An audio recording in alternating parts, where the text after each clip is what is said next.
자, 안녕하세요. 이번 시간에는 고려가요 동동에 대해서 정리해 보도록 하겠습니다. 동동 같은 경우에는 학교에서 수업을 하면서 아마 자세하게 깊이 들어가는 선생님도 있고 간략하게 정리하는 선생님도 있는데, 우선은 우리가 동동을 정리하면서는 이 작품 같은 경우에는 수능에서도 실제로 그 보기 문제로 나오거나 아니면 선지 문제로 나올 수 있기 때문에 이 부분은 우리가 학교에서 어떠한 수업을 했든 간에 깊이 있게 내용을 좀 정리해 둘 필요가 있습니다. 알겠습니까?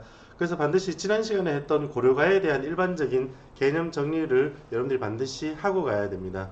자, 가볼까요? 동동 같은 경우에는 요 이약 그 의미는, 정확한 의미는 알 수가 없습니다. 정확한 의미는 이것이 북을 두드리는 소리인지 아니면은 그 고려시대 때만 있었던 어떤 어휘인지는 알 수가 없습니다. 근데 일반적으로는 북을 두드리는 소리를 그 의성어를 가지고 왔다라는 것이 일반적입니다. 그리고 동동이 가장 큰 특징은 여기에 있는 월령체라는 겁니다. 월령체라는 것은 달별로 노래한다라는 뜻입니다. 그러니까 1월부터 해서 12월까지.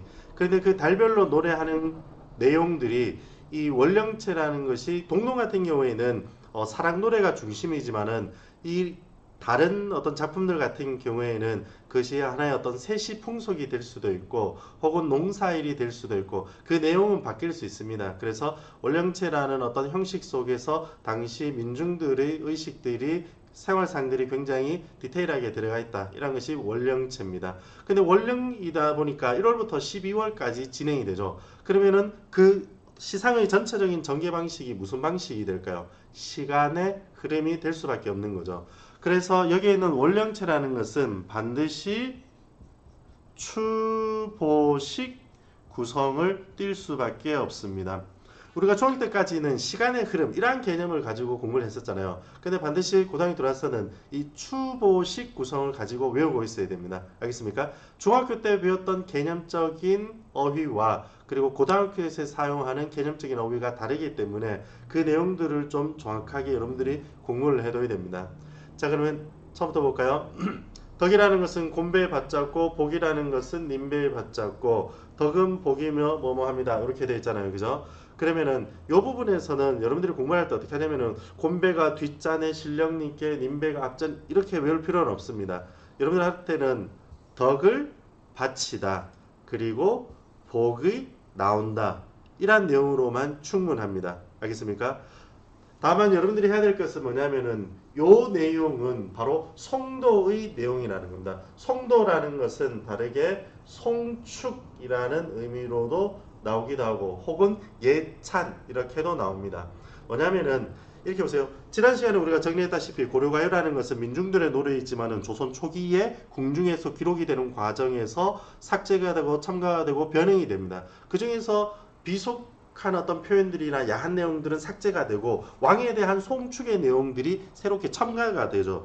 그러다 보니까 왕에 대한 어떤 노래, 송축의 내용들이 생뚱맞게 들어가는 경우가 있습니다. 이러한 부분들이 고려가요에서 많이 나타나기 때문에 이 부분 또한 우리는 일반적으로 원래의 어떤 형태는 아마 없었을 것 같다. 그런데 송축이 어떤 궁중에서 다시 재가공이 되는 과정에서 다시 들어갔지 않을까, 이렇게 판단을 하고 있습니다. 그래서 서사, 요 부분을 이제 서사라고 하는데 이 서사의 부분에서는 바로 송축의 내용이 들어가 있다. 그래서 덕과 복을 나는 것을 바칩니다. 이러한 형식으로 되어 있습니다. 그런데 이러한 부분들이 밑에 있는 사랑 노래와 어떤 관련성을 맺느냐? 직접적인 관련성은 없어요. 그러면 이 부분을 별도의 어떤 작품으로 빼야 되지 않느냐? 그렇지가 않습니다. 왜냐하면 공통점이 있기 때문입니다. 바로 여기에 있는 아의 동동달이라는 후렴구가 되는 거죠. 이 후렴구는 작품 전체의 통일성을 만들어냅니다. 이해됩니까? 여러분들 1학년 때 배웠던 작품 중에서 아마 정지용의 향수라는 작품을 많이 배웠을 겁니다. 그 향수라는 작품에서도 보면은 동일한 후렴구가 작품 전체의 통일성을 가져오는 기능이 있습니다. 그래서 여기에 있는 후렴구의 기능이 좀 이따 같이 우리가 정리가 돼야 됩니다. 그 중에 첫 번째가 뭐냐면은 바로 작품의 통일성을 가지고 온다라는 겁니다. 오케이? 자, 그 다음 정월로 가봅시다. 정월이라는 것은 음력 1월을 말하는 겁니다. 음력 1월. 그러니까 여기 조선시대까지만 하더라도 우리 민족이 양력이 아니고 그 음력을 사용했기 때문에 여기서 나오는 그 절기들은 모두 음력으로 생각해야 됩니다. 정월의 날인물은 아으 얼었다 녹았다 하는데 누리 가운데 나온 몸은 홀로 멸시하라 이렇게 되어 있죠. 자, 이걸 정확하게 해석을 해야 됩니다. 정월 음력의 냇물은 아으라는 것은 감탄사입니다. 감탄사 혹은 염구라 그러죠. 이러한 염구는 대부분의 선생님들은 후렴구와 구분하지 않습니다. 그렇기 때문에 여러분들이 할 때 이런 것들은 후렴구와 비슷한 기능이다. 이렇게 가면 됩니다. 냇물은 아으 얼었다가 녹았다가 하는데 세상 가운데 나온 나는 나의 몸은 홀로 살아가는구나. 알겠어요? 여러분들 중에서 이런 사람들 있죠. 모쏠. 그죠? 모쏠. 여러분들 태어나면서부터 그 솔로의 삶이 그대로 유지되고 있는 거잖아요. 이해됩니까? 근데 누가 모쏠이라는가? 바로 화자가. 이해됩니까? 화자는 모쏠이라는 것은 자신의 어떤 애정전선에 변화가 있다 없다? 바로 변화가 없다라는 특징을 가지고 있는 거죠. 이 부분이 1월에서 가장 중요한 부분이 됩니다. 뭐냐면은 위에 첫째 줄 가볼까요? 첫째 줄에서 냇물은 얼었다가 녹았다가 하는데 얼다 녹다 뭘 가지고 있습니까? 바로 변화 동그라미가 되는 거죠. 이해됩니까? 외부의 환경은 변화를 하는 거예요. 그런데 나는 변화를 못하라는 겁니다. 이해됩니까?